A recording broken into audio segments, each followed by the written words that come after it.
Salut, c'est Leroy. Aujourd'hui on se pose la question, qu'est-ce qui caractérise l'adhérence de nos pneus?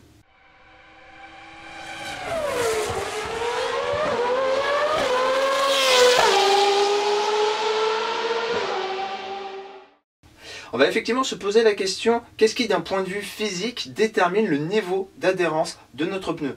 Pour ça, on attaque la question sous l'angle suivant.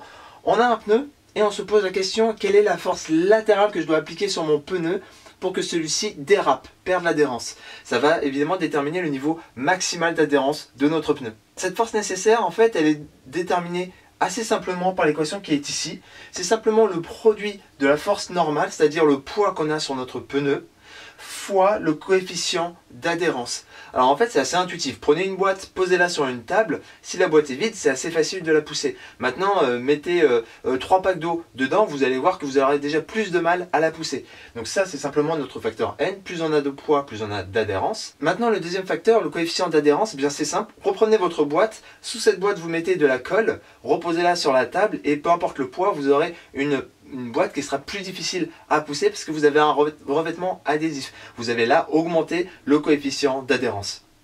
Donc nous en tant que pilote, cette équation elle implique quoi? Elle implique que si on veut augmenter l'adhérence d'un pneu, on a globalement deux choix, augmenter le premier ou le deuxième facteur, donc augmenter le poids qu'on a sur notre pneu, soit en mettant une charge aérodynamique plus importante, soit en ayant une bonne gestion de notre transfert de poids, par rapport par exemple à l'accélération, vous mettez plein gaz, vous avez un transfert de poids vers l'arrière, donc du poids sur les roues arrière, et si celles-ci sont motrices, vous augmentez votre niveau d'adhérence à l'accélération.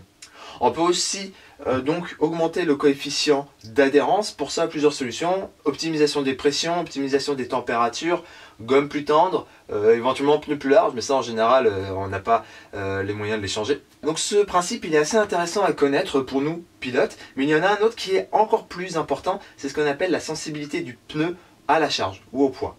Alors ce principe nous dit quoi? Il nous dit que lorsque le poids augmente, le niveau d'adhérence n'augmente pas de manière proportionnelle.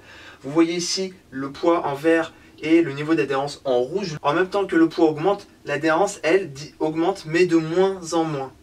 Alors ça va impliquer quoi? Ça va impliquer que pour avoir un niveau d'adhérence optimal, on va essayer d'uniformiser la répartition du poids.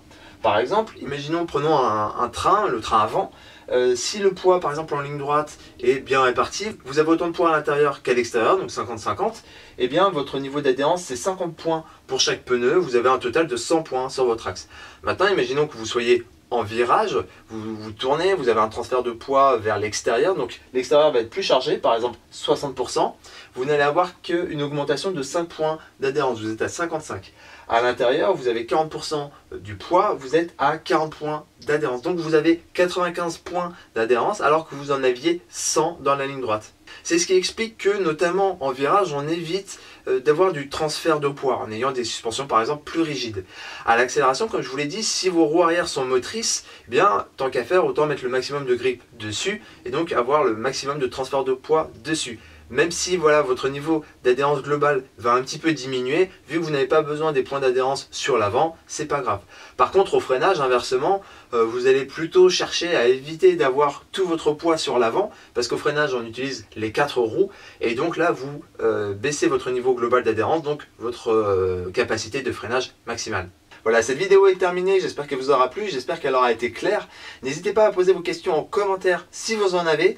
Je vous mets le bouton pour s'abonner ici, pour ça cliquer dessus. Et je vous mets la vidéo sur les barres anti-roulis ici, où j'exploite notamment ce principe de sensibilité du pneu à la charge. Là-dessus, je retourne vous préparer plein de vidéos et je vous dis à bientôt.